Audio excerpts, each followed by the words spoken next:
അപ്പോൾ ഇതേ നമ്മൾ ആദ്യമായിട്ട് കാശ് അങ്ങോട്ട് കൊടുത്ത് ഒരു കാര്യം പരീക്ഷിക്കാൻ വേണ്ടി പോകാൻ കേട്ടോ. വേറൊന്നുമല്ല, ഒരു സിനിമയ്ക്ക് പോയതാണ്. മോൻ ഉണ്ടായി, അവൻ വളരെ ചെറുതായിരുന്ന സമയത്താണ് നമ്മളൊരു സിനിമയ്ക്ക് പോയത്.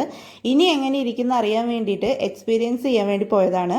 ആദ്യത്തെ ഹാഫ് കുറച്ച് നേരം ഇരുന്ന് കണ്ടിട്ട് പിന്നെ കുറച്ച് അലമ്പായപ്പോൾ നമ്മൾ ഫോണൊക്കെ വെച്ച് കൊടുത്തിട്ട് ഇരുത്തി. ബാക്കി ഹാഫ് ഇതേപോലെ പോപ്കോണും ലേസും ഒക്കെ മേടിച്ച് കൊടുത്തിട്ട് ഇരുത്തി. അപ്പോൾ വലിയ കുഴപ്പമില്ലാണ്ട് ഞങ്ങൾ സിനിമ കണ്ട് അവസാനിപ്പിച്ചിട്ടാണ് ഇറങ്ങിയത് കേട്ടോ. അപ്പോൾ ഏതാ സിനിമ എന്ന് വെച്ചാൽ നമ്മുടെ ചത്താപ്പച്ചിയില്ലേ, അത് തന്നെയാണ് കണ്ടത്. അടിപൊളി സിനിമയായിരുന്നു. അപ്പോൾ എന്തായാലും സിനിമ കണ്ട് ആ ഒരു പരീക്ഷണം നമ്മൾ പാസ്സായതിൻ്റെ സന്തോഷത്തിൽ നമ്മൾ അവിടെ നിന്ന് ഇറങ്ങി റൗണ്ടൊക്കെ ഒന്ന് ചുറ്റി നമ്മൾ വേഗം പോകുന്നത് ഫുഡ് കഴിക്കാനാണ്. രാവിലത്തെ ഫുഡ് കുറച്ച് വൈകി കഴിച്ചതുകൊണ്ട് നമുക്ക് വിശന്നില്ല. അപ്പോൾ അതിനോട് ഉച്ചയ്ക്ക് ഫുഡ് കഴിക്കാണ്ടാണ് നമ്മൾ ഇറങ്ങിയത്. അപ്പോൾ സിനിമ കഴിഞ്ഞ് കഴിഞ്ഞപ്പോൾ നമുക്ക് നല്ലോണം വിശക്കുണ്ടായിരുന്നു. പിന്നെ പുറത്തിറങ്ങിയ ഒരു മന്തിയൊക്കെ ആവശ്യമാണല്ലോ. അപ്പോൾ അതൊക്കെ കഴിച്ച് ഞങ്ങൾ നേരെ പോയത് നമ്മുടെ സ്ഥിരം വിസിറ്റ് ചെയ്യുന്ന സ്ഥലത്തേക്കാണ്. എൻ്റെ പിരികൊന്ന് ജസ്റ്റ് ഒന്ന് ത്രെഡ് ചെയ്യാൻ വേണ്ടിയിട്ട് അവിടെ പോയി. അവനവിടെ സ്ഥിരം പോയി എക്സ്പീരിയൻസ് ഉള്ളതുകൊണ്ടാണോ എന്നറിയില്ല, ചെന്ന് അവിടെ ഇതേപോലെ കയറി ഇരിക്കേണ്ടായിരുന്നു വലിയ കാര്യമായിട്ട്. അത് കഴിഞ്ഞിട്ട് ഞാൻ വേഗം പോയി പിരികൊക്കെ ത്രെഡ് ചെയ്ത് കഴിഞ്ഞ് വരുമ്പോഴത്തെ അവസ്ഥ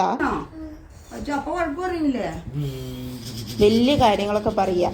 അപ്പോൾ കാര്യങ്ങളൊക്കെ പറഞ്ഞ് അവസാനിപ്പിച്ച് ഞങ്ങൾ വേഗം വീട്ടിലേക്ക് പോന്നു.